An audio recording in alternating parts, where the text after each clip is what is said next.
नमस्कार, मैं दीपक कुशवाहा और आप देख रहे हैं जवाब दो सरकार। जवाब दो सरकार में आज कुछ सवाल जवाब social activist doctor Phoolchand Yadav से। इस समय सोशल मीडिया पर और अन्य चैनलों पर एक ही नाम गुजरा है, अनिरुद्धाचार्य जी महाराज, जो कि हमेशा अपने बेतुका बयान से चर्चा में बने रहते हैं। इन्हीं सभी मुद्दों पर हम आज डॉक्टर साहब से बात करेंगे कि आखिर उन्हें ज्ञान कितना है और कितना वो ज्ञान परोसते हैं। डॉक्टर साहब, स्वागत है। हृदय से आपका, आपके श्रोता का भी स्वागत है।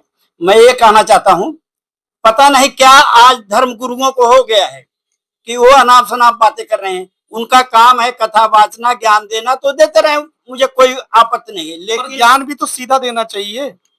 यही बात मैं कह रहा हूँ, उनको क्या हो गया है। उनका काम है कथा वाचना, ज्ञान देना, देते रहो, हमें कोई आपत्ति नहीं है। लेकिन समाज में ऐसी दिग्भ्रांति, ऐसी बातें मत फैलाओ कि लोग तुम्हारी निंदा करें। अब वो जमाना चला गया कि जो आपने कहा दिया वही सही है।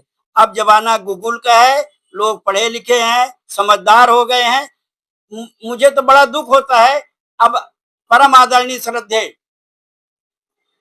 डिम्पल यादव जो इस समय सांसद हैं और अखिलेश यादव की धर्मपत्नी है, इतनी सादगी भरी जीवन उनका होता है कि पहनावा से बोलना बहुत बढ़िया से होता है। लेकिन एक धर्म गुरु मुल्ला जी नंगी बैठी हैं। ये भाषा होती है, अगर सर पे कोई कुछ नहीं रखा है तो नंगा बैठी है, ये बोल जाएंगे। अपनी अहमियत के भूल नहीं जाते। चरण चुंबन वाले जो बाबा आजकल दिखाई दे रहे हैं ना, हमें तो लग रहा है कि ये लोग भी जेल के सलाखों में ही रहेंगे। अब आप देखिए अनिरुद्धाचार्य महाराज को देख लो, महाराज महाराज बोले जाते हैं। न उनको वैज्ञानिक तथ्यों पर आधारित कोई जानकारी है, न संवैधानिक कोई ऐसी जानकारी है। कथा भागवत अगर कहते हैं तो उसकी भी कोई तुम्हें जानकारी नहीं कि भगवान श्री कृष्ण का नाम है। अब तुम कहते हो कि लड़कियों को 25 साल के पहले, 24 साल के पहले शादी कर देना चाहिए, नहीं तो 4 जगह मुंह मरा के आएंगे। अरे भाई, अगर तुम्हारे यहाँ शादी किसी की 24 साल 25 साल में हुई तो क्या तुम्हारी माँ बहन बेटी जो है कहीं मुंह मरा के आई हैं? अनिरुद्धाचार्य तुम्हें बताना होगा।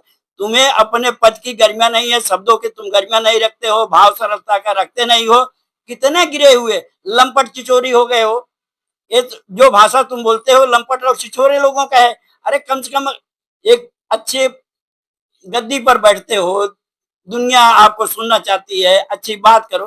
लेकिन तुम कहते हो शराब पीती हैं, नहीं पीते हो, पिया करो। कितना पीते हैं, ये तुम्हारी भाषा है। तो सर, महिलाओं के ऊपर तो टिप्पणियां इनकी आती ही है, साथ साथ जाति धर्म को लेकर भी ये बहुत बड़ी बड़ी टिप्पणियां करते हैं। अभी एक इनका बयान बहुत वायरल हुआ था कि सुअर से कभी शेर का बच्चा पैदा नहीं हो सकता। इसको कुछ वैज्ञानिक बातें जानकारी नहीं है, विज्ञान को फेल करते हैं। इसको कुछ, ये तो खाता है ना, गेहूं को गाय को खिलाओ, उसको धुल के खाओ तो बच्चा पैदा होगा। ये बेवकूफी है। मैं ये कहता हूँ आज की बहन बेटियों को तुम लोग सम्मान करना सीख लो। बाबा लोग, चाहे वो मुल्ला जी हो चाहे अनिरुद्धाचार्य जी हो, दोनों के लिए एक संदेश दे रहा हूँ। आज की बेटियां क्या कर रही, पहले सोचो। जिम्मेदारियों का बोझ परिवार पे पड़ा तो ऑटो रिक्शा ट्रेन को चलाने लगी बेटियां। साहस के साथ अंतरिक्ष तक भेज डाला है। सुना है कि वायुयान भी चलाने लगी बेटियां। और कितना उदाहरण ढूंढ करके लाऊं, हर एक क्षेत्र में शक्ति आजमाने लगी बेटियां। यहां तक वीर की शहादत पे अर्थी को कंधा देके अब शमशान तक जाने लगी बेटियां। अरे अनिरुद्धाचार्य तिवारी, ये सुन, जनता अगर सुन रही है तो इस बात को सुन लो कि बेटियों का महत्व बहुत बड़ा होता है, शब्दों का उनकी गरिमा होती है। अगर आज किसी ढंग से बेटियां इतनी ऊंचाई पर पढ़ रही हैं तो उनके माँ बाप का, उनके संस्कार का ये ध्यान देना चाहिए। संविधान की बदौलत एक दौर होता था कि स्तनों पर महिलाओं को टैक्स लगा दिया जाता था, स्कूल नहीं जाने दिया जाता था। इस संविधान के बदौलत है कि तुम जो है, तुम जैसे लंपट छिछोरे जो है बैठ करके गद्दी पर जो है ज्ञान बांटने कर रहे। तुम्हें ज्ञान आता क्या? संविधान को भी तो गलत बताया कि बाबा साहब ने लिख दिया जातियों के लिए। ये गलत है। किसने गलत बताया? संविधान जो पास हमारा हुआ है, जो बढ़िया हुआ है, इतने दिनों से अमीर गरीबी की खाई दूर किया है, समानता का अधिकार दिया है, शिक्षा का अधिकार दिया है, पढ़ने लिखने का अधिकार दिया है, बढ़ने का अधिकार दिया है। तो ये संविधान की ही बदौलत है। आज अगर संविधान ना होता ना, ये तो मनुस्मृतियां लागू करके मनु परंपरा के हिसाब से दलित को दलित ही छोड़ देते, पानी के लिए मर जाते, खाने के लिए मर जाते, कपड़े के लिए मर जाते। इन सबको ये जलन हो गई कि हमारे बराबर एक कैसे मोबाइल लगा के चलता है। डॉक्टर साहब, जो महिलाएं इनके कथा को सुनने जाती हैं, उन महिलाओं में दलित भी होते होंगे, उनमें ब्राह्मण समाज की महिलाएं भी होती होंगी, और उसके साथ साथ महिलाओं पर टिप्पणी के साथ साथ धर्म को लेकर भी टिप्पणी करते हैं। तो ये इतने भक्त इनके दिन पर दिन बढ़ते क्यों जा रहे हैं? इस पे तो उनको भी ध्यान देना चाहिए जो जाके इन लोगों की बेतुकी बातें सुनते हैं। आपको याद होगा जब अखिलेश यादव ने कहा यहीं से हमारे आपके रास्ते अलग है, तो अनिरुद्धाचार्य ने तुरंत कहा कि मुसलमानों को नहीं कहते हैं कि हमारे आपके रास्ते अलग है। अनिरुद्धाचार्य जी, हिंदू मुस्लिम ना करो, तुम्हें ज्ञान होना चाहिए। कोई जर्रा नहीं ऐसा जहाँ की रब नहीं होता, लड़ाई वही करते हैं, फसाद वही करते हैं जिनका कोई मतलब नहीं होता। अरे वो मंदिर मस्जिद हिंदू मुस्लिम की दीवानगी करने वाले तिवारी सुन लो, वतन से बढ़कर कोई मजहब नहीं होता। तो डॉक्टर साहब क्या कहना चाहेंगे? मैं अपने चैनल के माध्यम से ये कहना चाहता हूँ कि इतनी बेतुके बयान के बाद भी इनके ऊपर कोई कानूनी कार्रवाई नहीं होती। क्या उस कथा में, उस सभा में जो इनका पांडाल इतना बड़ा बड़ा लगता है, उसमें कुछ पढ़े लिखे लोग नहीं जाते क्या? ये दलित, देखो आप जानते हो दलित की बहन और बेटियां कम पढ़ी लिखी होती, ये अंधविश्वास के ज्यादा शिकार होती। इन्हीं का काम होता है। जिस दिन लोग जो है मंदिरों में जाना कम कर देंगे, मंदिर बनवाना कम कर देंगे, एक उदाहरण मैं आपको बता रहा हूँ, सत्य मिलेगा आपको। आज कोई दलित वर्ग का आदमी उत्तर प्रदेश में नहीं पाओगे कि वो मंदिर बनवा रहा है। सबसे ज्यादा सम्मान जो है ब्राह्मणों को अगर कोई देता है तो यादव देता है, मंदिर यादव बनवाता है। यहाँ तक कि अखिलेश यादव भी मंदिर बनवा रहे हैं, परशुराम की भी मंदिर, हनुमान जी की मंदिर। इस पर चर्चा नहीं करेंगे हम डॉक्टर साहब, क्योंकि जाति धर्म को लेके हम बात नहीं करेंगे। जो करते हैं वो करते हैं।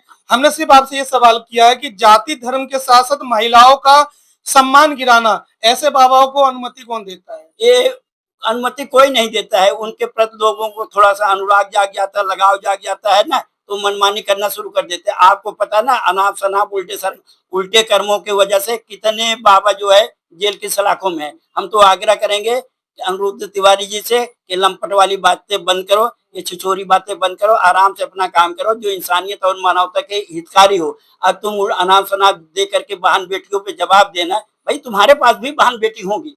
जो दूसरे के ऊपर लागू करना चाहते हैं अपने ऊपर भी लागू करके देखो। हम किसी पे एक उंगली उठाते हाँ, तो अपनी तरफ होता है। तो अनिरुद्धाचार्य से विशेष आग्रह है कि अपनी वाणी को, शैली को विशैली इतना मत करो, भाव की गर्मियां बना करो, शब्दों की गर्मियां बना लो, भाव सरलता का अपने अंदर बना लो, हो सकता चल जाए, अन्यथा तुम्हारे पतन के दिन आ गए। अभी टीवी 9 पर एक डिबेट हुआ था जिसमें एक व्यक्ति ने इनसे कुछ सवाल कर दिए, तो इन्होंने कहा कि इन्हें शिक्षा का ज्ञान नहीं है। उस व्यक्ति को उन्होंने कहा शिक्षा का ज्ञान नहीं है, तो उसके बाद जब उसने अपना जवाब दिया तो इन्होंने बोला कि हमसे भी गलतियां हो जाती है और हम भी कुछ सीख रहे हैं। तो जब इन्हें शिक्षा का ज्ञान ही नहीं है तो सिखा क्यों रहे? सीख के अच्छी तरह आए फिर सिखाएं। देखिए, हमारे दो ही आराध्य हुए, एक राम और कृष्ण हुए। राम जो है वशिष्ठ के आश्रम में, गुरु वशिष्ठ के आश्रम में पढ़ने गए, और कृष्ण जो है संदीपन के आश्रम में गए। तब जाकर के राम राम हुए और कृष्ण कृष्ण हुए। आज जो है इनको, अनिरुद्धाचार्य को भी एक अच्छे गुरु की तलाश है। बिना गुरु का कुछ हो नहीं सकता है। आप ऐसी जगह बैठे हैं जिसकी कथा कहते हैं, सुनाते हैं राम और कृष्ण की, तो ये अच्छे गुरु की वजह से बन पाए थे। अनिरुद्धाचार्य के पास गुरु और ज्ञान दोनों का भाव है। इनको जो है भारतीय संस्कृत सभ्यता का ज्ञान नहीं है, संवैधानिक ज्ञान नहीं है, वैज्ञानिक तर्कों पे आधारित कोई बात नहीं, तार्किक रीजनिंग का भी कोई ऐसा ज्ञान नहीं है। इनकी तो हर बात मूर्खता जैसे मुझे कई सालों लग रही थी, लेकिन अब ये चरम की जो पराकाष्ठा होती है इसको भी क्रॉस कर गए। अब इनको मौन होकर के चुपचाप एकांतवास में चले जाए, कुछ दिन जो है अध्ययन करें, वाणी अपनी विराम रखें। ठीक है, हम विरोध इनका नहीं कर रहे हैं, इनके बाद का विरोध कर रहे हैं। इनका वाद और विवाद जो सोच है इसका विरोध हम कर रहे हैं। भाई भगवान ने अगर तुम्हें सब कुछ दिया है तो उसको सच्चे में लगाओ ना, कि लोग आस्था से जुड़े हैं। आज तो इनकी इतनी भर्त्सना हो रही है, निंदा हो रही है कि जितना कहा जाए उतना कम है। कहते हैं कि संत वही जो निस्वार्थ भाव से सेवा करे। इनके पास परिवार भी है, उसके बावजूद अपने परिवार की तरफ ध्यान ना देके ये औरों के परिवार को और उनके परिवार को बोलते जो इनकी कथा सुनने जाते हैं।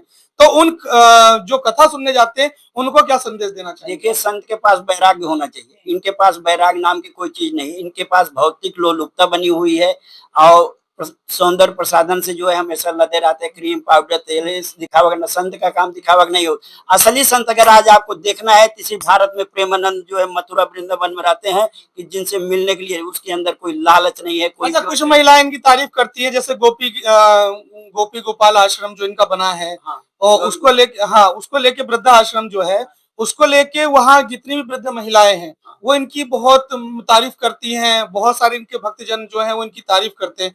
क्या उन्हें नहीं सोचना चाहिए कि इनकी टिप्पणियां कितनी गलत होती है? वो सब सोच रहे हैं, लेकिन व्यवस्था का मजबूरी का नाम जो होता है, मजबूरी के नाम मजबूर होकर विधवा विकलांग आश्रम वहाँ खा रहे हैं, जी रहे हैं, तो तारीफ करने के सिवा उनके पास कुछ है नहीं। लेकिन शब्दों से जो इंसल्ट किया जाता है वो बात जो है तीर के समान लगती है, आम जनता के पास पहुंचती है ना।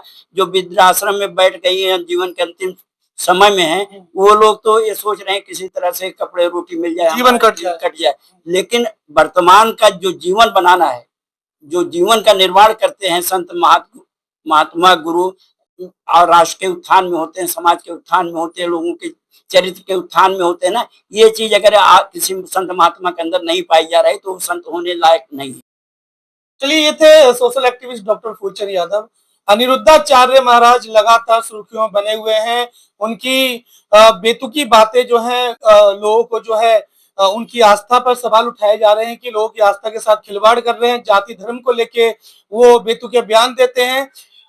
इन सारी बातों से, डॉक्टर साहब की सारी बातों से आप कितना सहमत हैं? और कमेंट बॉक्स में अपनी राय जरूर डालें। अगर आपको हमारी वीडियो अच्छी लगती है तो चैनल को सब्सक्राइब, वीडियो को लाइक शेयर करना ना भूलें।